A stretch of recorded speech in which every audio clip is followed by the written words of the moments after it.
토지 매수 시 가장 중요한 것이 용도 지역과 그 지역의 개발 가능성, 그리고 건폐율과 용적률이다. 건폐율 후 최대 한도는 국토 계획 및 이용에 관한 법률에 따른 건폐율 기준에 따라 따른다.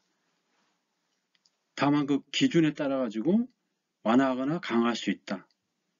용적률의 최대 한도는 국토 계획 및 이용에 관한 법률에 따른 용적률의 기준에 따른다. 다만 이 법의 기준을 완화하거나 강화 적용할 수도 있다. 그러면은 건폐율과 용적률, 그리고 대지 면적, 건축 면적, 바닥 면적에 대해서 한번 알아보겠다. 대지 면적은 대지의 수평 투영 면적을 말한다. 다만 이제 대지 면적에서 뺄 수 있는 게, 그래서 도로가 해당 4m가 안 되는 경우에 이제 양쪽으로 이제 후퇴가 돼야 되는데, 그 3m에 해당하는 거, 만약에 도로가 2m라고 그러면은 양쪽에 1m씩 빠지게 되겠죠. 그러면 1m는 대지 면적에서 빠지게 됩니다. 즉 건축성과 도로 사이 대지 면적 및 대지에 도시군 계획 시설이 도시공원이 있는 경우는 제외가 됩니다. 그러니까 이 토지 매수 시에 반드시 살펴봐야 할 게 건축선이 어딘가, 그리고 대지 면적이 포함이 된가 아닌가를 꼭 봐야 됩니다. 두 번째는 건축 면적입니다. 건축 면적은 건축물의 외벽의 중심에서 둘러싸인 수평 투영 면적을 말합니다. 세 번째, 바닥 면적. 바닥 면적은 건축물의 각층 또는 그 일부로서 벽, 기둥, 그 밖에 이와 비슷한 구역의 중심으로 둘러싸인 부분의 수평 투영 면적을 말합니다. 바닥 면적 합계가 곧 연면적이 되겠죠. 연면적은 하나의 건축물 각층의 바닥 면적 합계로 하되 용적률 산정 시 이제 제외되는 게 있는데, 뭐 지하층이라든지 아니면 지상층에 그 뭐 주차용으로 쓰는 면적이라든지 아니면 뭐 대피 공간 면적 같은 거, 그 다음에 피난 안전구역 면적 같은 거, 이런 거는 이제 연면적에서 제외됩니다. 그리고 건폐율은 대지 면적의 건축 면적의 비율로서 수평적 제한을 나타납니다. 즉 건폐율의 최대 한도는 국계법에 따른 건폐율 기준에 따르며, 건폐율은 이제 대지 면적을 건축 면적 나눠 가지고 곱하기 100을 해주면 됩니다. 그럼 만약에 이제 용도지역이 제3종 일반주구 최대 한도 건폐율은 이 적용되는 경우에, 만약 그 최대 한도가 50%인데 건축 면적은 얼마 되냐 이렇게 알아보면은, 대지 면적이 10만 제곱미터인 경우에 건축 면적은 그 절반인 5만 제곱미터가 됩니다. 용적률의 최대 한도는 국계법에 따른 이제 그 기준, 그 법률에 따른 이제 용적률의 기준에 따르는데, 그 용적률은 대지 면적에 대한 연면적의 비율로서 수직적 제한을 합니다. 다만 그 기준을 완화 강화할 수 있죠. 근데 그 아까 얘기한 대로 연면적에서 빠지는 부분이 지하층의 이제 주차장 면적이나 아니면은 지상층의 주차장을 쓰는 면적 같은 게 캐노피 같은 거 되겠죠. 그 다음에 대피 공간 면적, 피난 안전구역은 제외됩니다. 만약에 제3종 일반 쪽에 용적률이 최대 한도가 3배인 경우에 연면적은 대지 면적의 3배인 30만 제곱미터가 됩니다. 그러면은 그 국계법에서 지금 규정하고 있는 용도 지역은 도시지역과 관리지역과 농림지역과 자연환경보호지역으로 크게 나누는데, 도시지역은 주거지역, 상업지역, 공업지역, 녹지지역으로 나누고, 그 다음에 그 주거지역은 다시 전용하고 일반 주거지역으로 나눕니다. 대부분 이제 아파트가 건설하는 거는 2종 일반 주거지역과 3종 일반 주거로 나누고, 건폐율은 이제 3종인 경우는 50% 이하, 그 다음에 1종하고 2종 일반 주거는 60% 이하입니다. 이제 그 용적률은 그 2종인 경우에는 150 이상, 250 이하, 3종으로 일반 주거지역은 200 이상, 300 이하입니다.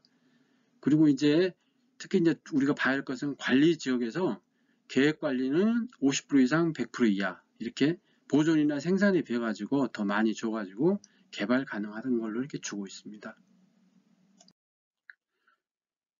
건폐율이란 대지의 건축물을 그림자가 덮고 있는 비율인데, 이제 그 국토교획법에서는 토지를 효율적으로 이용하기 위하여 용도지역별로 건폐율에 대한 최대 한도 범위를 규정하고 있습니다.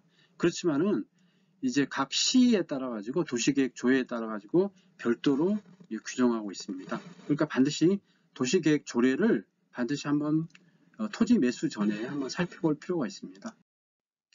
용적률은 대지 면적에 대한 연면적 비율로 산정되는데 이것도 마찬가지로 이제 그 조례에서 규정하고 있기 때문에 그 조례를 한번 보시면 될 것 같고요. 그 다음에 바다면적이나 연면적은 건축법 적용을 기준으로 작용을 하지만은 용적률 산정을 기준으로 중요한 의미가 있습니다. 그래가지고 이것도 마찬가지로 도시계획 조례를 반드시 살펴보고 그거를 한번 참고를 해서 자기가 어떤 용도지역에 어떤 건물 이런 걸 원하는가 또는 용적률과 건폐율은 조례에서 얼마 규정하고 있는가 이런 것을 한번 살펴보고 그 다음에 건축 가능한 대지 면적은 어느 정도인지 그래서 건축선은 어떻게 되고 그 다음에